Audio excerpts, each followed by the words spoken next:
Là, nous venons de parcourir 2 hectares et bon, on est un peu fatigué. Apparemment, il pleut là. Je ne sais pas si vous allez constater ça sur mon visage. Il pleut. Et c'est ça qu'il faut comprendre. Si vous voulez acheter un terrain, il est important d'effectuer le déplacement. L'achat du terrain ne se fait pas au bureau. L'achat du terrain ne se fait pas à distance.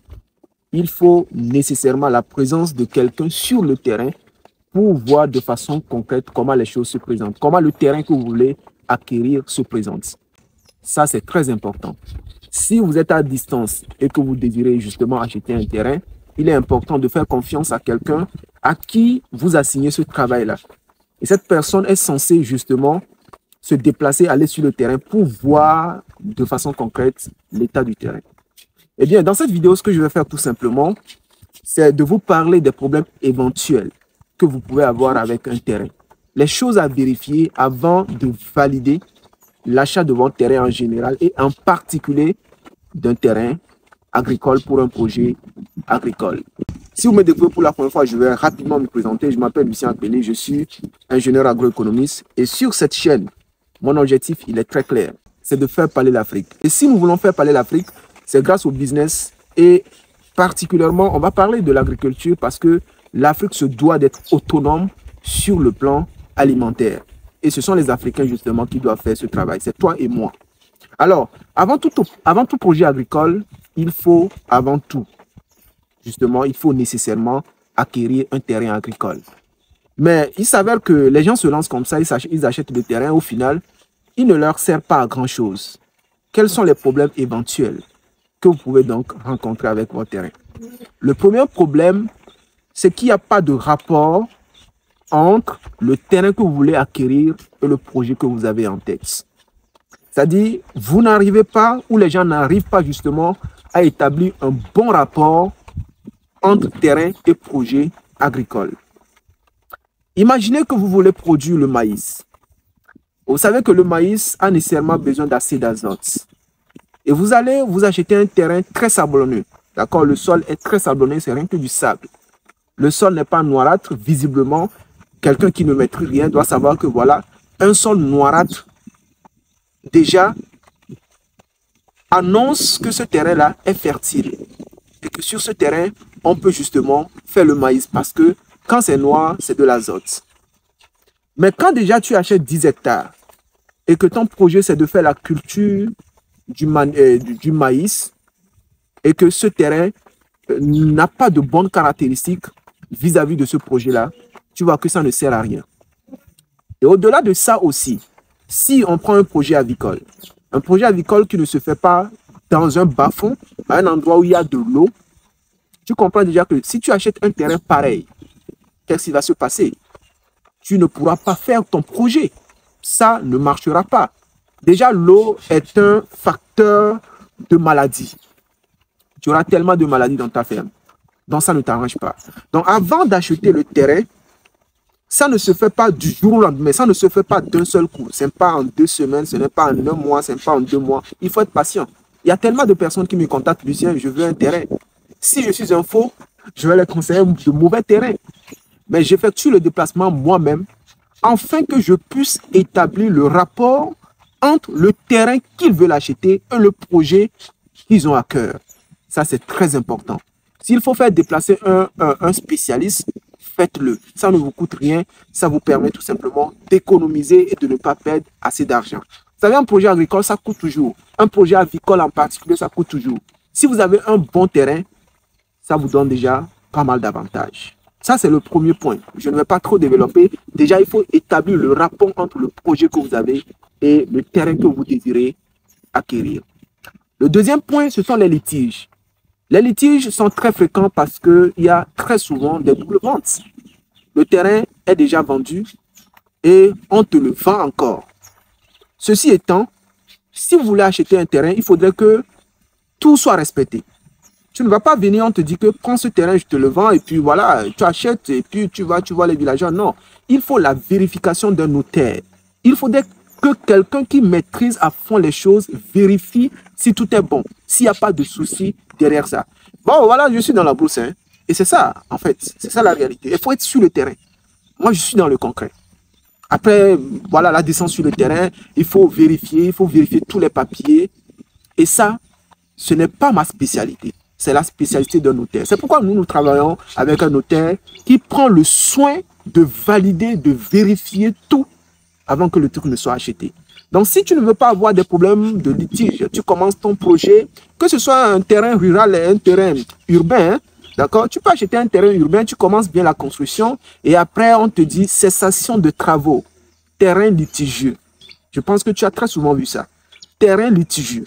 Donc, il faut que les choses soient vérifiées de façon pointue avant que tu ne commences ton projet pour que tu n'aies pas justement des problèmes après.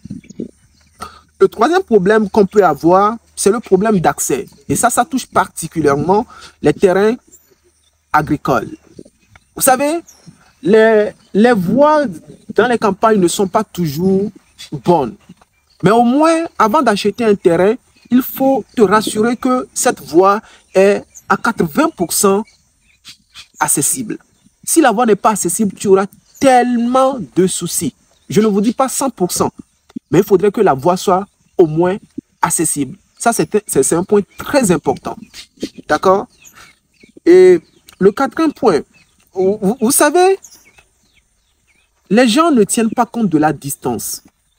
De la distance entre le terrain et là où ils habitent. Ce qui veut dire que si le terrain est très éloigné, bon, quand on parle du terrain, sur ce terrain-là, vous allez faire votre projet. Si le terrain est très éloigné de là où vous habitez, à chaque fois pour effectuer le déplacement, ce n'est pas facile. C'est le carburant, ce sont les dépenses supplémentaires et ce n'est pas du tout bien. À un moment donné, au lieu de venir de façon récurrente, de façon fréquente, vous n'allez pas sur le terrain. Pourquoi?